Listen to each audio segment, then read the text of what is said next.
आप जी को ये दास ऐसा ज्ञान देना चाहता है कि आप इतने दृढ़ हो जाओ चाहे तूफान आ जावे।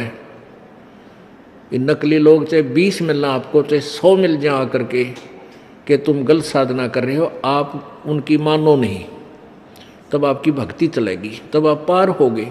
इसलिए आपको रह रह कर यहाँ बुलाया जाता है और ये ज्ञान सुनाया जाता है, आपके हृदय में फीड किया जाता है कि आप इस ज्ञान से परिपूर्ण हो जाओ। और फिर आप क्या करोगे, आप परमात्मा की ऐसी लीला है कि ये ज्ञान शुरू होते ही, अंदर अंदर प्रवेश होते ही, हृदय में जचते ही, फिर आप अन्य को ढूंढते हो कि कौन सुने मेरे ज्ञान को, हमारे भगवान के ज्ञान का।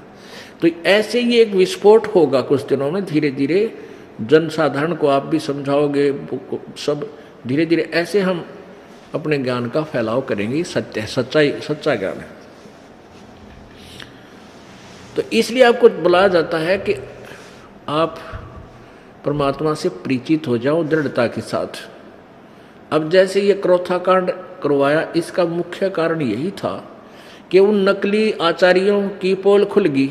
वो अपने ग्रुप को, आर्य समाज की आत्माओं को मूर्ख बनाए बैठे हैं। और आज भी मानने उनको तक ये ज्ञान नहीं जाने देना चाहते थे कि सत्यार प्रकाश नामक जो पुस्तक है उसमें कोरी बकवाद भर रखी है, कोरी झूठ बकवाद, ना कोई अध्यात्म ज्ञान, ना कोई व्यवहार का ज्ञान। तो इस दास का उद्देश्य ये था कि जब ये सत्यार प्रकाश या कोई किसी अन्य ऋषि के अनुभव की पुस्तक उन्होंने अपना अनुभव लिखकर समाज में पेश कर दिया, इससे सिद्ध है कि उसको इतना ज्ञान था।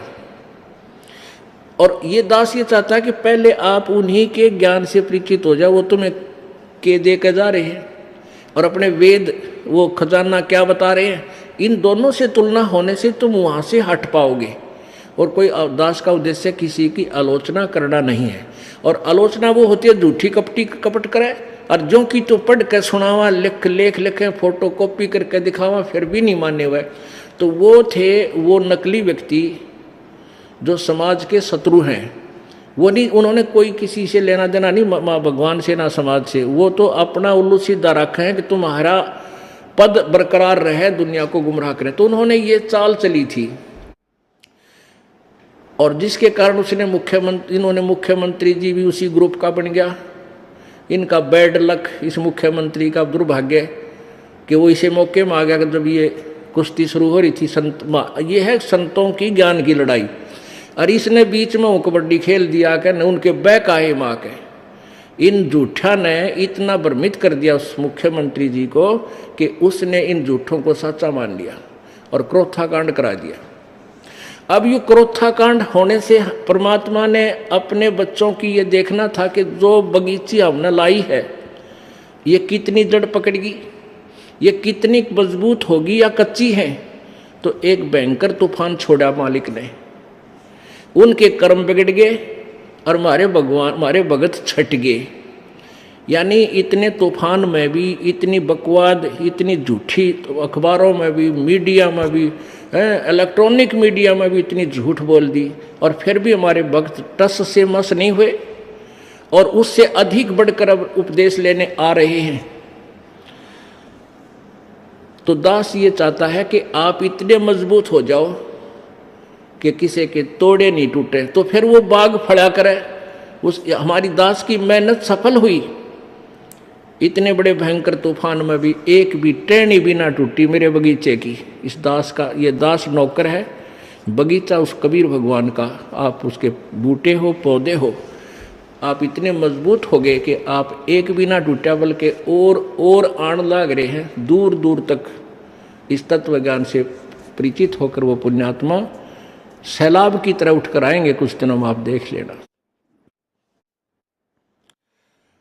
अब ये ज्ञान रह रह कर आपको इसलिए समझाया जा रहा है, इसलिए बताया जा रहा है कि आप परमात्मा से परिचित हो जाओ। और दूसरा ये है कि आपको धनी बनाया जा रहा है, भक्ति का धनी, क्योंकि ये एक ज्ञान यज्ञ है और एक यज्ञ का बहुत पुण्य है। हमने यज्ञ भी करनी है, मंत्र जाप भी करना है, और उन यज्ञों के बिना हमारी ये भक्ति रूपी जो सतनाम रूपी पौधा प्रफुल्लित नहीं हो सकता। जैसे बीज जो है उसको पौधा बनाने के लिए, पेड़ उसको प्रफुल्लित करने के लिए खाद और जल सिंचाई की विशेष आवश्यकता होती है, ऐसे ही भक्ति सतनाम रूपी पौधे को जो बीज आप में बीजा है, इसके लिए ये यज्ञ, ज्ञान यज्ञ, धर्म यज्ञ, हवन यज्ञ, परिणाम यज्ञ, ये सभी और ध्यान यज्ञ, ये सभी यज्ञ करवा के आपके भक्ति रूपी पौधे को हमने परिपक्व करना है। इसलिए ये ज्ञान सुनाया जाता है। परमात्मा कहते हैं कबीरा सब जग निर्धना धनवंता ना कोय, और धनवंता सो जानिए जिस पर राम नाम धन होए। आपको धनी बनाया जा रहा है। ये ज्ञान यज्ञ, यहां आप आते हो, 5 यज्ञों का लाभ आपको यहां मिलता है।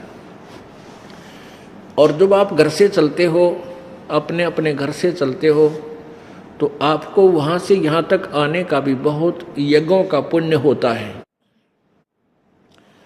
जब कहते हैं कबीर संत मिलन को चालियो तज माया अभिमान, और जो जो कदम आगे रखे ओहे यज्ञ समान।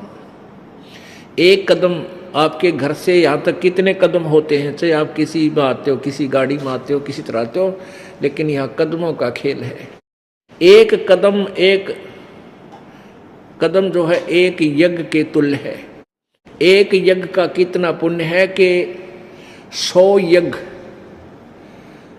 यज्ञ करके इंद्र की पदवी प्राप्त करता है प्राणी।